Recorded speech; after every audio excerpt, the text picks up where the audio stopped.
Slash and Cast. All right, folks. Welcome to the Monsters, Madness, and Magic Podcast. I'm your host, Justin, here with a quick word before we dive in. Now, in this episode, I chat with actor and singer Robert Davi about Frank Sinatra, the stage, Spielberg, the Goonies, Die Hard, and more.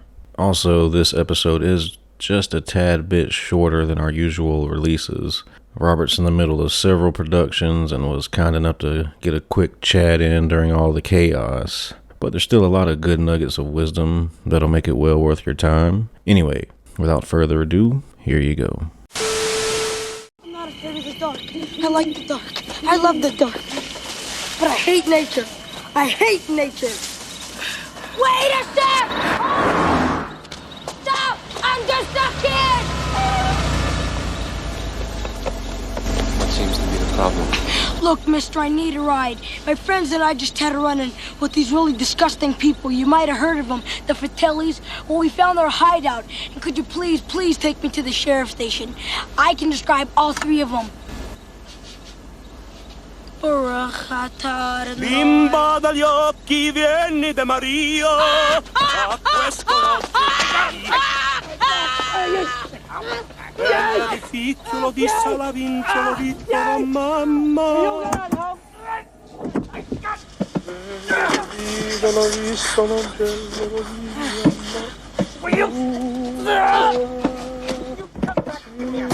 What the hell are you doing? He's only a kid. Can't you handle a kid even?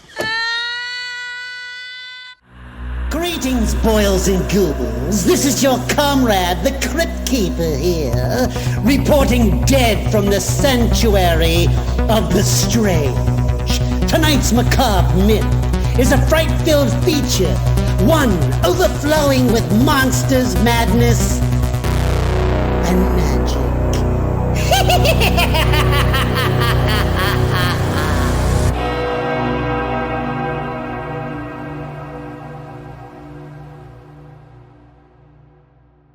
All right, so I don't do anything fancy here, Robert, so we have a platform to jump off here. Take us back in time to when you were a youngster. Were you a book reader, fort builder, troublemaker, or all of the above? Well, let's see. I did build forts. I did read books. I was not a tremendous troublemaker, although I'm sure I had my fair share of. I had fun. I wasn't too much of it, but I loved language and I loved music and literature and listened to a lot of records on the old wind-up record players in the basement. I pretended I was a conductor. Of course, I had my normal play of love of sports, but that's kind of, I showed an early appreciation and desire to want to, I guess, entertain in some ways. Did you have a specific author or genre that you were going towards when you were reading? Well, I read everything I could. I wish I could have put books into a blender and drink them down. You know, I mean, everything from Thomas Wolfe to F. Scott Fitzgerald to, Ernest Hemingway, Shakespeare, Terre de Chardin. Eclectic hunger for books and good literature. Henry Miller, you know, just all over the place. You still a big reader today? Not as much as I was then, but I do have a ton of books I order that I don't get to read. I hear you. I used to be surrounded. Mm-hmm. My apartment, when I first came to Los Angeles, was on the beach. I had a fireplace. I didn't have a proper bed, but I slept on the floor. You know, I had blankets and pillows and nice little cushiony thing. But I was surrounded by piles of books and played.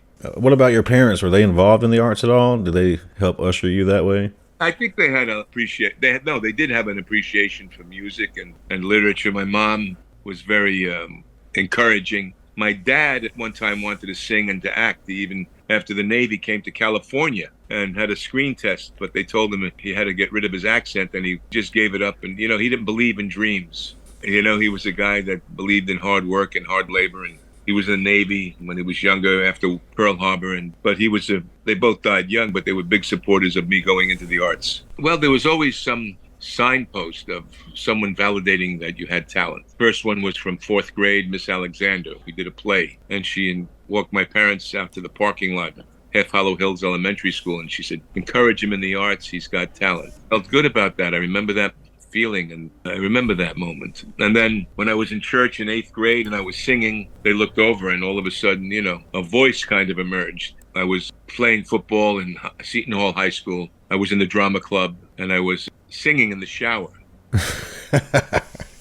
After football practice, and a nun was walking by and she heard this voice emerge from the galleys. Much like, believe it or not, what happened in Goonies when Sean Astin is walking by and he hears the singing coming from the depths. Yeah. The nun, and then the nun going to see who was singing, and they sent the boy and another guy into the shower. I was in the shower, nice echoey sound, and they said, it's Robert Davi, and then she just said, I want you to join the Glee Club. And that sounded a little bit not my thing. I was already doing the acting thing. And then I went to she called my mother and encouraged, and I did. And I went, and there were all these nice, a lot more women girls on the Glee Club than they were on the football field. So I did get encouraged to sing and stay. And so I was doing, the nuns really encouraged me in the arts. Got my first singing teacher, they found. That was it. Then I wrote a letter I was working with a guy named Michael Signorelli. That was the first teacher. And then wrote a letter to Tito Gobbi, who was like the Marlon Brando of the opera world as a kid. And then I sang for him, and then I worked with him. Then he put me with somebody at Juilliard, Dan Farrow, Samuel Margulies, who taught Robert Merrill, and Roland Wyatt, who was with the Curtis School of Music. And I just was hunger for learning about the voice. At the same time, studying with then Stella Adler, who was a huge influence on me, then got into the actor's studio. So my formative years were all that. And then finally, a friend of mine, the head of Disney Music in the mid-2000s, recommended Gary Katona, who was foremost a voice builder. It's safe to say that music was your first love and that sort of led you into acting? No, concurrent. Concurrent, gotcha. It was really concurrent. I had a love for both. I used to pretend I was conducting symphonies in the basement, and I'd play this upright piano that we had, like I thought I was Vladimir Horowitz or Arthur Rubinstein.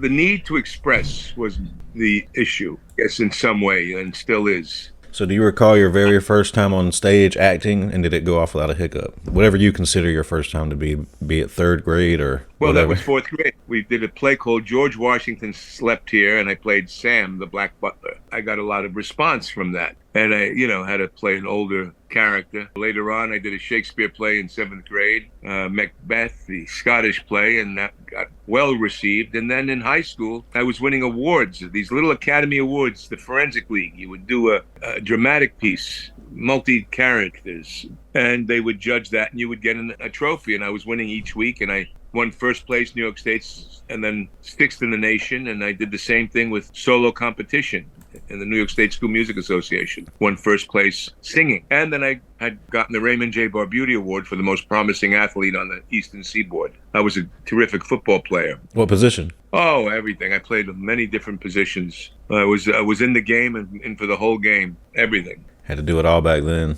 Does your approach as an actor differ to a role depending on if you're on stage or on screen? Process is all the same. The research and the process and the growth is all basically the same. The difference between film and stage in a certain way is there's really not that much difference in terms of the preparation, but the projection is different. Right. You may have a different projection when you're on stage. And it's much like if you think of a trumpet player, he puts the mute on, and that he has to blow just as hard with the mute on as he does with it off. How did that transition happen to you, for your first transition from stage to screen? Well, I was doing extra work in New York, of course, as a kid. I went to Hofstra University on a drama scholarship. I did a lot of plays in college. Then I started working with Stella Adler, and we were doing the scenes there 3 years. And then I did my first film with Frank Sinatra in 1977. Wow. How did that feel?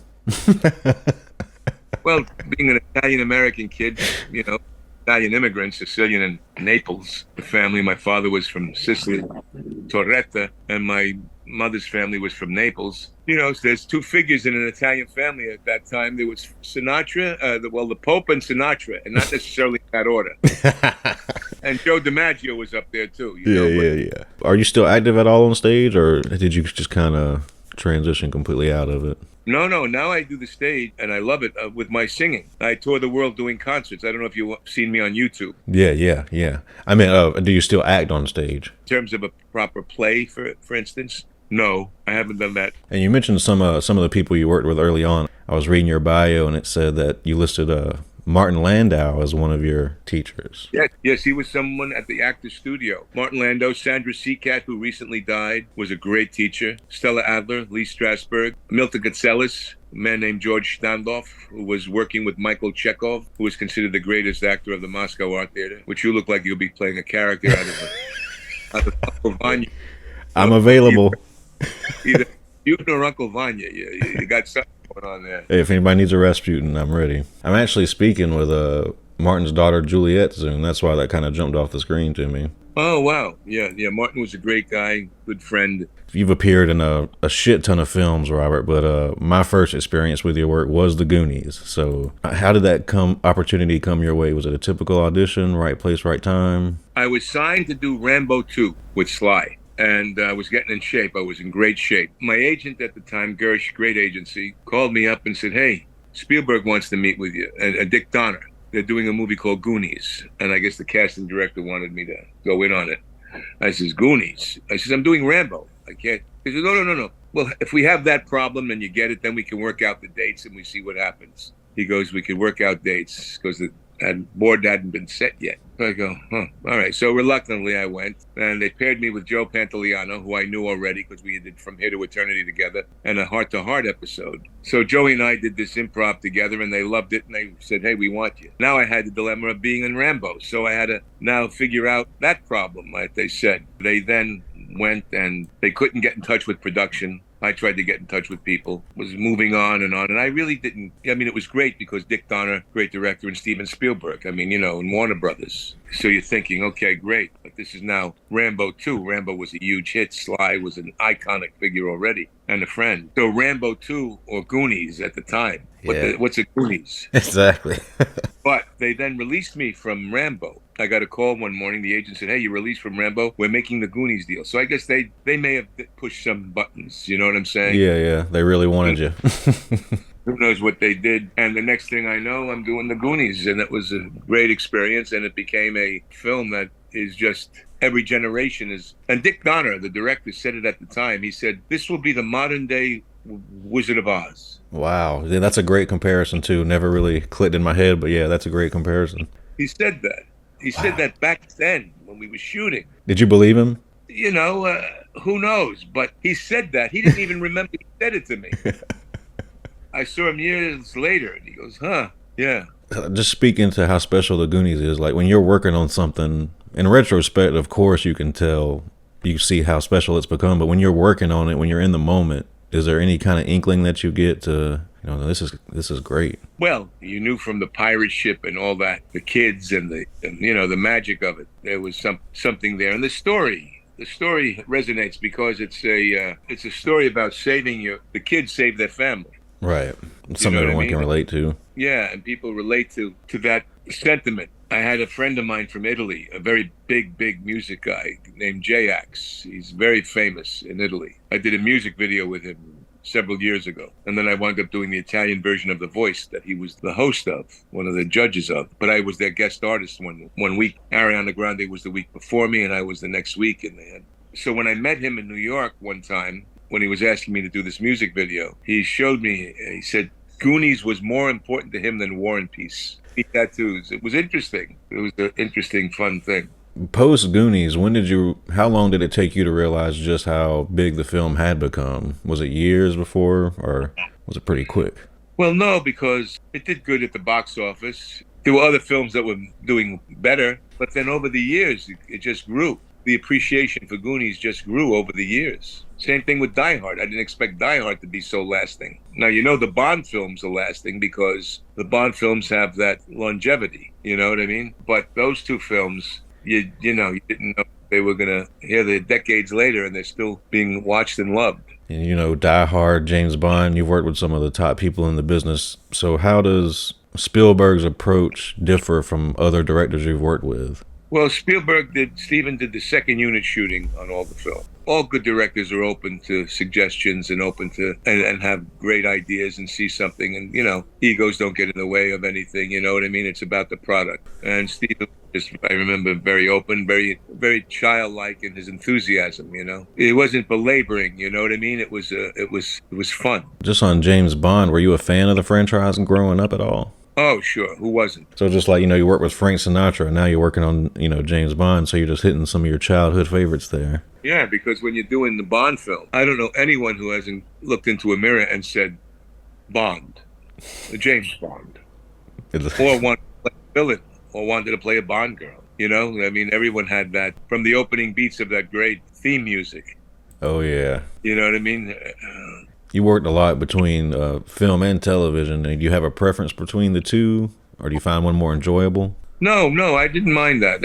I was like one of the first movie guys to go into a TV series. Now they're all doing it. I did it in 96. I had a feature career, and I started in a TV series called Profiler for 4.5 years. And that was before Criminal Minds and all those other things. So no, I like the idea of a series. It's fun, the continuity of character and where it goes, and your family that you grow with. You know what I mean? It's good.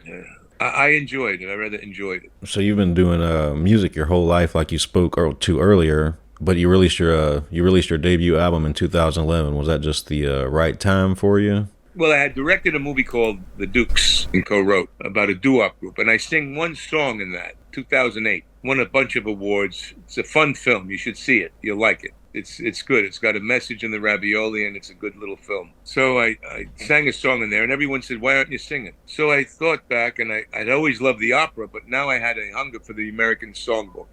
Frank Sinatra had died. He was dead a decade or so, and I felt that I could add something to the songbook. There were a lot of guys doing it, but not anybody that had the film career nor the depth of tone that he had, and I felt that I could at least add something of my own to that embraced the music. And then I wound up doing my first album that went to number 6 on Billboard Jazz, produced by a man named Phil Ramone.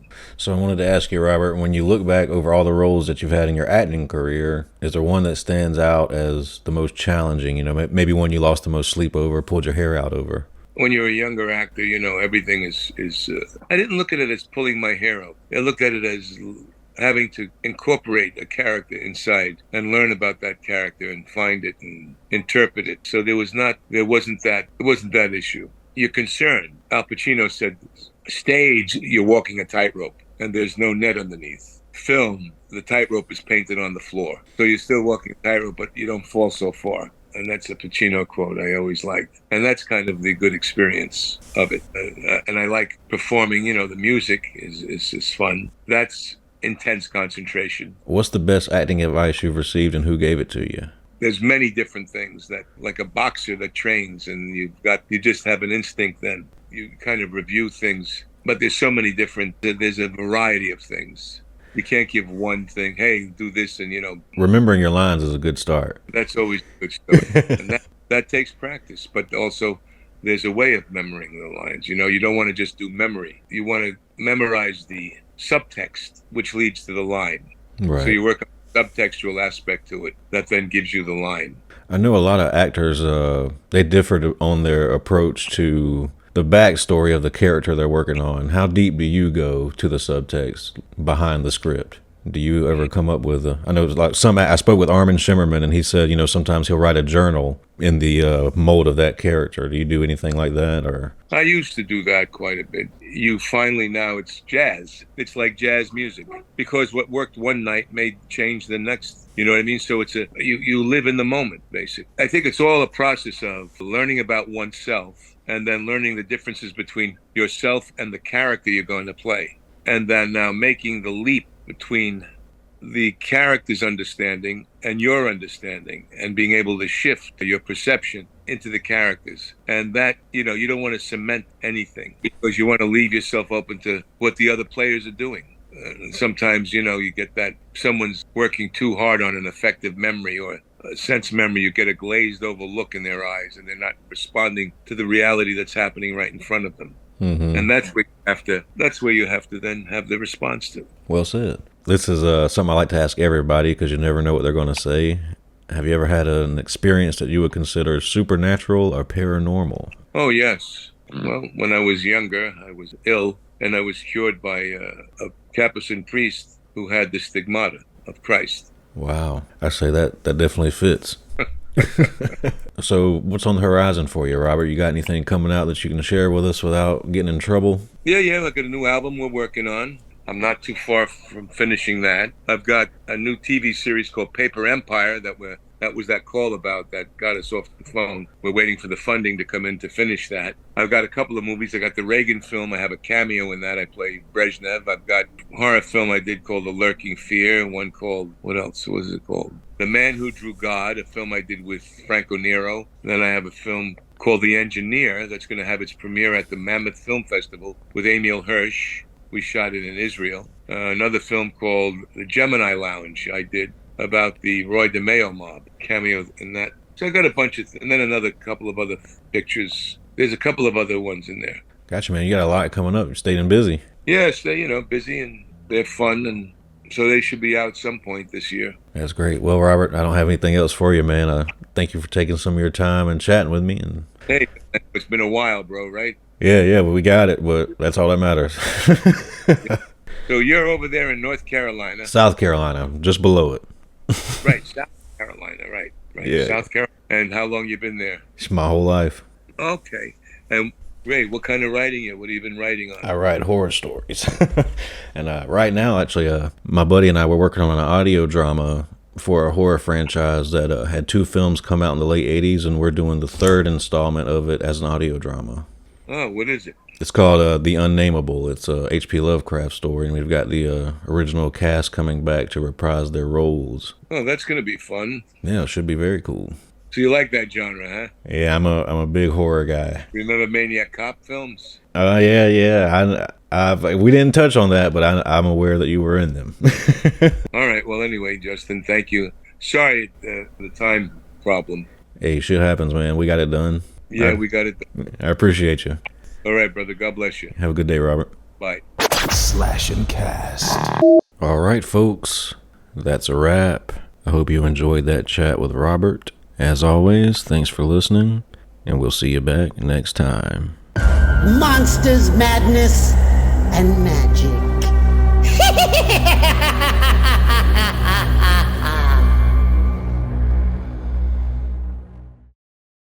Welcome to the night. You think you know Night Demon? Then the Night Demon Heavy Metal Podcast is for you. Step into the darkness as we peel back the curtain to give you an unprecedented, all-access look into the mind and the heart of the demon.